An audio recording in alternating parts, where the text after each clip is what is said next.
Good morning student. आज हम सीखने जा रहे हैं 3.4 के क्वेश्चंस के आगे के भाग। कल हमने एक क्वेश्चन किया था, आज उससे आगे के कोशिश करते हैं आपको समझाए जाएं। जैसे हमारे पास है cot x की value -√3। Question number 3, cot x की वैल्यू -√3 ये हमें दिया हुआ है। तो हम क्या करते हैं, इसकी वैल्यू सबसे पहले ये cot 30 यानी π/3 की वैल्यू 6 की वैल्यू पाई जाती है। cot 30 यानी cot 30 का मान √3 होता है, तो π/46। अब माइनस का इलाज करना है, और आप जानते हैं कि नेगेटिव cot वाला या तो सेकंड में होता है या फोर्थ में होता है, दो में पाए जाते हैं। तो आप इसे लिख सकते हैं cot π-π/6 और या cot 2π-π/6। आप जानते हैं cot 180 minus theta minus cot theta होता है, और cot 360 माइनस थीटा भी माइनस cot थीटा होता है। यानी हम इसको दो तरीके से इस तरह से बदल सकते हैं। तो अब सबसे पहले हम निकालना चाहते हैं इसके PS प्रिंसिपल वैल्यू यानी मुख्य मान, और मुख्य मान निकालने के लिए इसका लघुत्तम ले लें पहले। तो ये बना cot 6π में से पाई गया तो 5π/6, या इसको लिखा जा सकता है cot 12 में से 1 चला गया तो 11/6π। और अब दोनों तरफ से cot हटा दें तो मुख्य मान आ जाएंगे। मुख्य मान x बराबर हो गए 5π/6 या फिर 11π/6। मुख्य मान हमेशा 0 से 2π के बीच लेने होते हैं, इनके बीच में लेना है। तो इन्हीं के आधार पर अपने को ये समझाना होता है कि ये क्या चीज है, मुख्य मान इन्हीं के बीच चलेगी। तो ये PS है, अपने प्रिंसिपल वैल्यू आ गई 5π/6 और 11π/6। अब इसी का जर्नल सॉल्यूशन भी चाहिए, व्यापक हल।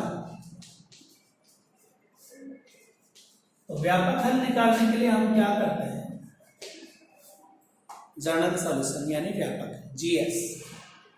tan और cot वाले सेम होते हैं, आप जानते हैं। तो अपन उसके लिए लिखते हैं x = n π plus alpha. Alpha की वैल्यू 5π/6 डाल दीजिए। अब आप कहेंगे सर 11π/6 क्यों नहीं? तो जैसे ही n की वैल्यू आप यहाँ 1 पुट करेंगे तो 6 + 5 11π/6 तो उसमें अपने आप शामिल है। जहां n किससे बिलोंग करता है, इंटीजर पूर्णांक संख्याएं, प्लस की भी हो सकती हैं और माइनस की भी हो सकती हैं। ये इसका व्यापक है।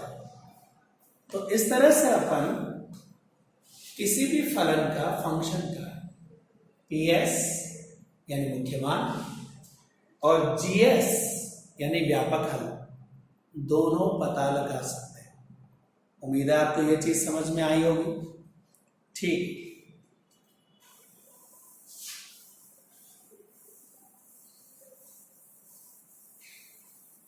अब अपन अगला क्वेश्चन डिस्कस करें, जिसमें मान दे रखे हैं cos 4x = cos 2x। Question number 5, cos 4x और cos 2x हमें दिया हुआ है, और आपसे कहा गया कि इसका व्यापक हल ज्ञात कीजिए, जर्नल सॉल्यूशन पता लगा। तो व्यापक हल ज्ञात करने के लिए हमारे पास तरीके आप जानते हैं कि हम क्या करते हैं। जब दोनों तरफ हमारे पास cos लगे हुए हैं तो उन्हें हटाया जा सकता है, और हटाने के लिए हम इस्तेमाल कर सकते हैं कुछ इस तरह का कार्यक्रम कि इधर cos 4x है, इधर cos 2x है, तो आप इधर की तरफ से इधर भी हटा सकते हैं और इधर की तरफ से भी इधर हटा सकते हैं। तो मैंने लिखा व्यापक हल, जर्नल सॉल्यूशन। आप जानते हैं इधर 4x है तो हमने 4x ले लिया, और इधर 2n प्लस माइनस 2x है, क्योंकि cos के लिए जो व्यापक हल अपना होता है वो अपन यूज करते हैं 2n प्लस माइनस अल्फा के रूप में। तो यहां पर अल्फा की वैल्यू इधर 2x, आप इधर की तरफ से इधर भी ले सकते हैं, यानी इधर 2x equal to 2n plus minus 4x भी ले सकते हैं। अब मैं यहां पहले प्लस का चिन्ह यूज करते, प्लस साइन ले लेते, तो 4x equal to 2n plus 2x। अब ये 2x इधर आएगा तो 4x में से कम हो जाएगा, तो रह जाएगा 2x 2n और अब x का मान निकालने के लिए 2 का भाग दे दीजिए, तो x की वैल्यू आ गई सिंपल n, जहां n किससे बिलोंग करता है, z से। प्रत्येक n अवयव है पूर्णांकों का। अब जरा माइनस वाला साइन लेना है इसका, तो माइनस साइन ले, तो 4x इक्वल टू आप लिखेंगे 2n माइनस 2x। अब वो माइनस का 2x इधर लेकर आएंगे तो किसका बनेगा, प्लस का, तो 6x हो जाएगा 2n और अब 6 का डिवाइड दें तो x का मान क्या मिला, n बाई 3, जहां n अवयव है z का। इस तरह से हम इनके व्यापक हल पता लगा सकते हैं। तो ये अपने तरीके हैं। तो उम्मीद है ये दोनों तरीके आपको समझ में आ गए होंगे कि किस तरह से अपन ने इसका मान ज्ञात किया है। अब आगे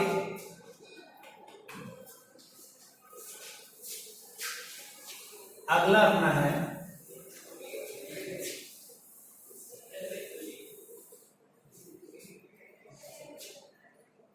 इसी तरह क्वेश्चन नंबर अपन 8 को सॉल्व करें, 8, जिसमें दे रखा है sec स्क्वायर x बराबर है 1 माइनस tan 2x। तो मैं क्या करता हूं, फिर इधर tan है तो इधर भी tan में ही बदल लेता हूं, और tan में बदलने के लिए कक्षा 10 के सर्व समीकरण 2, जिसके अंतर्गत अपन क्या लिखते हैं इसे, 1 प्लस tan स्क्वायर 2x और इधर भी 1 माइनस tan 2x। तो 1 से 1 कैंसिल हो गए, तो हमारे पास अब ये tan 2x इधर आया तो किसका बना, tan square 2x plus tan 2x is equal to 0। दोनों में से कॉमन क्या है अपने पास, tan 2x, तो इनसाइड हो गया tan 2x plus 1 equal to 0। अब आइदर और करते हैं, या तो या फिर, तो या तो में डाला यानी either tan 2x is equal to 0। तो ये 0 tan में किसकी वैल्यू होती है, ऑब्वियसली 0 की भी होती है, tan पाई की वैल्यू भी यही होती है। तो ये अपने ऊपर है कि अपन इसे पाई के हिसाब से डालें या 1 के हिसाब से डालें, यह हमारे ऊपर निर्भर करता है कि हम कौन सी वैल्यू इसमें प्रेफर करते हैं। 0 भी दे सकते हैं और पाई से भी ले सकते हैं, चॉइसेस आर। तो हमने स्टार्ट किया इसको 0 से, तो आप लिख सकते हैं tan 0, ये tan 2x। अब दोनों तरफ से tan हटाएं और व्यापक हल लिखें, GS जनरल सॉल्यूशन यानी व्यापक हल। तो इधर 2x लिखेंगे, इधर n पाई लिखेंगे और इधर प्लस 0 लिखेंगे। अब 2 का डिवाइड उधर डाल दें तो x की वैल्यू क्या नजर आएगी, n पाई बाई 2, जहां n इंटीजर है। एक तो ये हल हुआ, या तो आइदर। और की बात करें तो ये दूसरा ब्रैकेट है tan 2x प्लस 1, या फिर कहते हैं ना जिसे अपन, या फिर तो tan 2x plus 1 is equal to 0। पहले प्लस 1 को उधर भेज दो, तो tan 2x की वैल्यू -1 लिखेगी, और आप जानते हैं tan 45 की वैल्यू 1 होती है, तो tan पाई बाई 4 लेकिन अब ये नेगेटिव साइन है और आप जानते हैं कि tan माइनस में 2/4 क्वाड्रेंट में पाए जाते हैं, या तो वो सेकंड में हो या फोर्थ में, या तो दूसरे में या चौथे में tan कैसा होता है, माइनस का होता है। तो हम उसी चीज का यहाँ इलाज कर देते हैं, या तो इसे लिखते हैं tan 180 माइनस थीटा, या फिर अपन इसे लिखते हैं tan 360 माइनस थीटा। दोनों ही तरीके से लिखा जा सकता है। आगे बात समझ। अब इससे क्या बनता है 3π/4 और इससे क्या बनता है 7π/4, यानी हमारे पास ये दोनों वैल्यू बन सकती है। तो हम इसमें ये तो अपने आप ही इसमें शामिल हो जाएगी जब n को अपन इंटीजर पे लेंगे। तो 2x इक्वल टू हो गया 3π/4 n पाई प्लस 3π/4। फॉर्मूला होता है ना 2x इक्वल टू ये दे रखा है तो अपन लिखेंगे 2x equal to n pi plus alpha, व्यापक हल GS। तो ये उसका, अब 2 का डिवाइड डाल दूं उधर तो x की वैल्यू क्या बन जाएगी n/2 plus 3π/8 for every n belongs to z। प्रत्येक n जो पूर्णांक है उसके लिए x का एक मान आ गया n/2 प्लस 3π/8 और दूसरा मान आ गया n/2। तो इस तरह से इस प्रश्न को हल किया जाता है। उम्मीद है समझ में आ गया होगा प्रोसेस कि अपन ने इसमें क्या किया है। अब आगे लेते हैं अगला क्वेश्चन।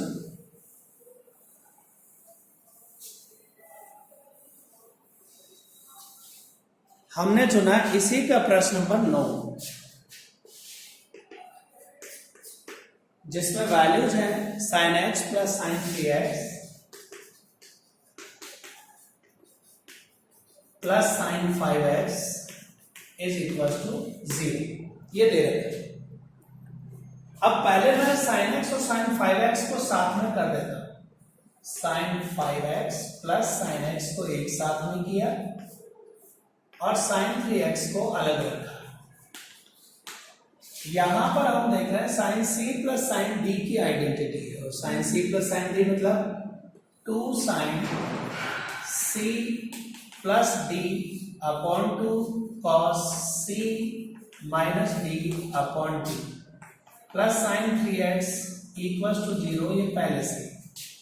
तो ये चीज बन गई अपने 2 sin 3x, 6x में 2 का डिवाइड दिया 3x, और ये बन गया cos 2x plus sin 3x। अब आप देख रहे हैं दोनों जगह से sin 3x को कॉमन निकाला जा सकता है, तो ले लेते हैं अपन इसे कॉमन। तो sin 3x अपन ने कॉमन लिया, दूसरे ब्रैकेट में रह गया 2 cos 2x प्लस 1। अब वही जैसे अभी किया था आइदर और, यानी या तो या फिर। तो या तो में डाला sin 3x इक्वल्स टू 0। तो आप जानते हैं sin 0 की वैल्यू 0 होती, तो अपन यहां लिख सकते हैं sin 0। और अब GS निकालें यानी व्यापक हल निकालें, तो इधर 3x है, 3x लिख दिया, इधर n पाई प्लस माइनस 1 की power n into alpha, alpha की वैल्यू है 0। तो ये पूरा सेकंड टर्म खत्म हो गया। और अब 3 का डिवाइड इधर पढ़ लें, तो x की वैल्यू हो गई n/3, जहां n पूर्णांक है। ये तो इसका या तो में हुआ। अब या फिर में आ जाते हैं, यानी और। तो ये जो दूसरा ब्रैकेट है उसको 0 के इक्वल लिखते हैं, यानी 2 cos 2x plus 1 equal to 0। अब प्लस 1 उधर जाएगा, 2 का डिवाइड लग जाएगा, तो cos 2x का मान क्या नजर आएगा -1/2। और cos में 1/2 जो वैल्यू होती है वो 60 यानी π/3 की होती है। अब माइनस का इलाज करना है, और आप जानते हैं cos माइनस जो होता है वो या तो सेकंड क्वाड्रेंट में या थर्ड में, क्योंकि फर्स्ट और फोर्थ में तो cos पॉजिटिव पाया जाता है, सेकंड और थर्ड में ये नेगेटिव पाया जाता है। तो अपन इसको चेंज करेंगे, cos 2x इक्वल्स टू, या तो लिखें cos पाई माइनस π/3, या फिर अपन लिखें cos पाई प्लस π/3। इस तरह से करें तो अब ये जो चीज बनी cos 2x ये बन गया cos 2π/3 या फिर लिखो cos 4π/3। तो अब व्यापक हल लेते हैं GS जनरल सॉल्यूशन। तो इधर लिखते हैं 2x और इधर 2nπ प्लस माइनस 2π/3 वो तो अपने आप उसमें आ जाएगा। अब 2 का डिवाइड डाल दो तो x की वैल्यू लें तो nπ प्लस माइनस π/3 जहां n किससे बिलोंग करता है z से। तो इस तरह से अपन ये इसके हल प्राप्त कर सकते हैं। उम्मीद है आपको ये जो तरीके मैंने सिखाए हैं ये समझ में आए होंगे कि अपन किस तरह से इनका इस्तेमाल करते हैं। बाकी के जो इसके क्वेश्चंस जितने और आपको दिखाई दे रहे हैं, चाहे वो sin x plus cos x type का हो या कोई सा और हो, वो भी इन्हीं चीजों को फॉलो करते हैं। तो ये अपना 3.4 में मुख्य मान और व्यापक हल ज्ञात करने के तरीके होते हैं। उम्मीद है आपको समझ में आए होंगे। बाकी करके देखिए। Thank you.